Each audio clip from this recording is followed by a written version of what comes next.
こんにちは、テリーです。こんばんは、ゆっくりです。ご視聴ありがとうございます。ありがとね。さて前回はブランチマイニングが終わってしまいました。で、ショックで身投げしたところよね。違います。気持ちを切り替えてネザー攻略に向かうところです。ここで現状を整理すると、未入手ブロックの所在はキノコ島、海底遺跡、ネザーの3カ所です。海底遺跡は怖いので後回し、キノコ島は実績解除の順序やスピードポーション活用して攻略したいということもあり、ネザー攻略に進むことにしました。なんで怖い基準で決めるのよ。さてネザーゲートの作成場所ですが、企画開始時に掘ったこの先の通路が良さそうです。広々とした地上で作ればいいのに。リスポーン拠点と行き来しやすいですから。安心できる場所にすぐ帰りたいのね。ゲート建てる場所はこの土と砂利採掘所が距離的にいい感じです。この奥は湧き潰し済みですが念のため。いよいよ読み方がわかりづらかった火打ち石と内金を作る時が来てしまいました。緊張します。ゲートのすぐ近くにチェスト設置して、で、着火です。サクサクと準備整えたわね。怖いのはここから先なんですよね。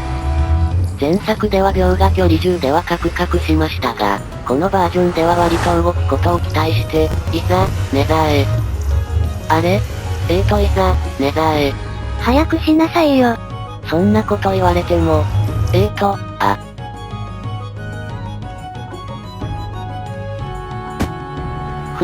このまま固まるかと一瞬焦りました。早くもネザーの恐ろしさを味わったわね。さて、ひとまずガストに狙われにくそうないい感じの場所に出られました。降り立ったはい座標は9です。洞窟のあった場所に座標調整されたのかしらね。今のところカクつく様子はありません。やっぱりこのバージョンで少し軽くなってるのかも。さて、何はともあれ地図に頼ります。過去のプレイでは方位はブロックの絵柄で見分けてましたが、この企画ではデバッグモード出しっぱなしなので見分けるのが楽です。では、探索開始です。まずはネザーの地上に出ないと。早速ゾンビピッグマンいたわよ。もちろんうっかり攻撃するのよね。エンチャントで防具固めてるので大丈夫でしょうけど、面倒なので細心の注意を払います。さて地上までの階段堀ですが、今は地図の北西端にいるので向かうのは南か東方面です。まずはネザーゲートから東に登ってみます。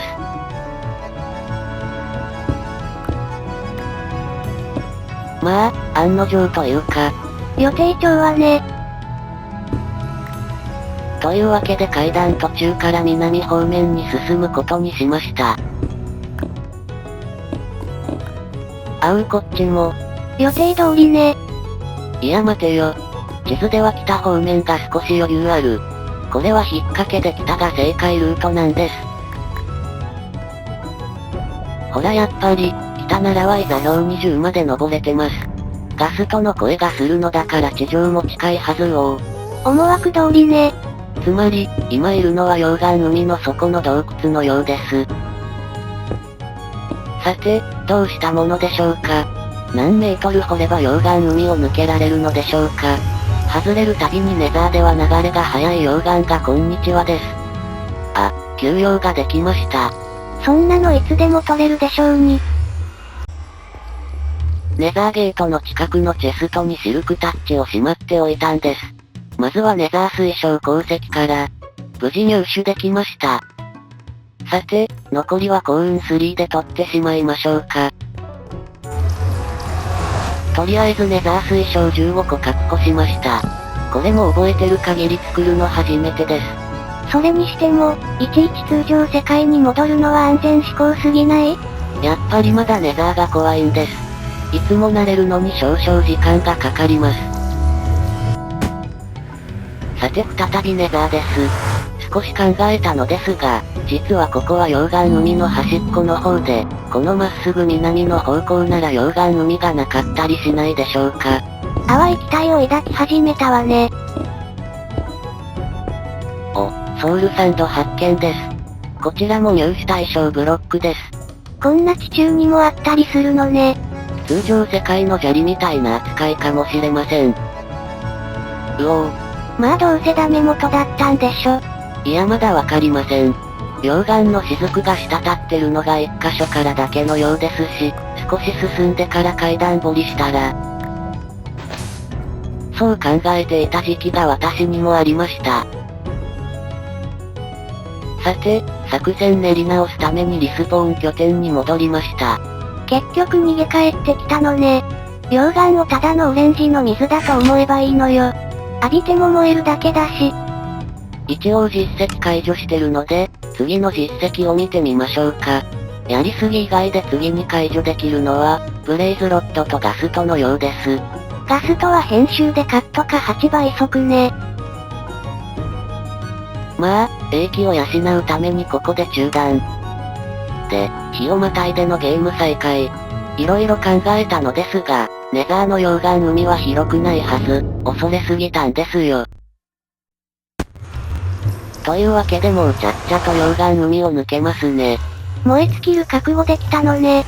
いやちょっとその前に地図の様子がおかしいです。私が乗ってません。そんなにネザー進出が嫌なの？いえ、まあネザーは地獄。普段いいことばかりしてる私が地獄に送られるわけがないのは道理なんですが。村嵐と動物殺戮しかしてないものね。ともかくプレイを進めないとということで、地図はひとまず放置で洞窟の先に進んでみることにしました。あ、休養を思い出しました。だから後にしなさい。まあ手は尽くしてみていますが。こっちもダメ。ふむ、わかりました。ネザー水晶を集めないと溶岩海を抜けられるフラグが立たないんですよ。マイクラはそんなジャンルのゲームなの？さて、仕切り直しです。地図を作り直して適当な距離まで進んでから階段掘りしてみます。どうも最初のネザーの地図はゲーム再起動でおかしくなったようなので、要塞発見するまで一気に進めないとならないですね。で、最初の地図は通常世界のチェストにしまって、ネザーに戻ってきたところなのですが、今作り直した地図がもうダメになってます。つまり、地図がおかしくなったのは通常世界に戻ったせいだったのね。もういいやということで、先にネザーの地上までのルート開拓し始めました。休養ができました。いつまでこだわるのよ。いやこれほんと最後です。このネザー水晶で3種類の新ブロック分が足りますから。ただし片方のレシピの記憶を再現できず、今作るのは模様入りの方だけとなりました。何回忘れたら気が済むの。まあ急ぎで作らないとならないわけでもないですし。再三休養と言ってたじゃないの。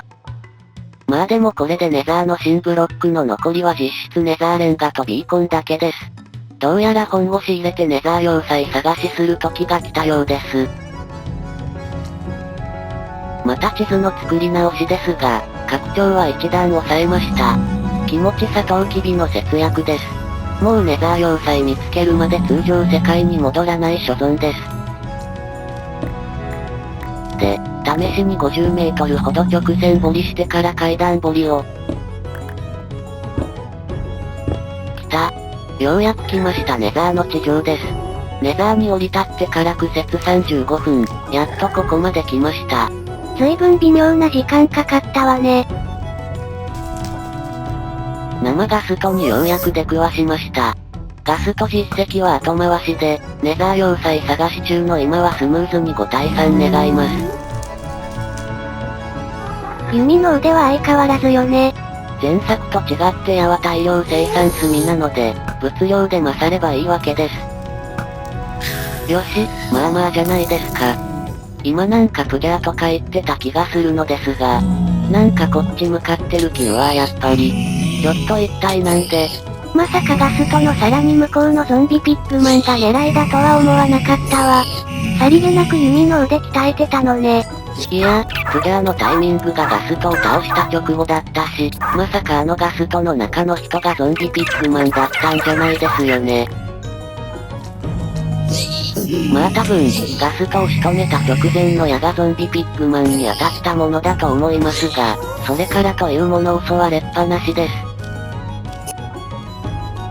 さて、敵対状態の解除の条件は時間経過、という知識はあるのですが、その時間経過が私基準なのか、あるいは各ゾンビピッグマンで個別にタイマーがあるのかまでは知りません。もし各モブにタイマーがあると考えると、敵対中のモブを全滅させた方が敵対状態解除が早いはずですが、もう、疲れてきました。それは大変、諦めて永眠した方がいいわよ。私が死んでもゾンビピッグマンが諦めてくれないことは過去のプレイで知ってます。それにしても、せっかくゾンビピッグマンが少なそうな場所に移動したのになんでこんなにも湧いてくるんですか？そもそもテリーが仕掛けなければよかったのよ。収録データ見ても、いつ私が仕掛けたかも未だにわかりません。うおーまだ来る。もう疲れたのに。今のうちにネザーラックの中にこもろうと思ったのに。というわけで、ネザー要塞を探すどころでなくて今回はここまでです。収録途中ですが、結局この収録中に終戦協定を締結することができませんでした。私は何も悪いことしてないですよね。別に金を狙った犯行でもありません。金は腐るほども持ってます。その話をゾンビピッグマンが信じてくれるかしらね。それではまたね。バイバイ。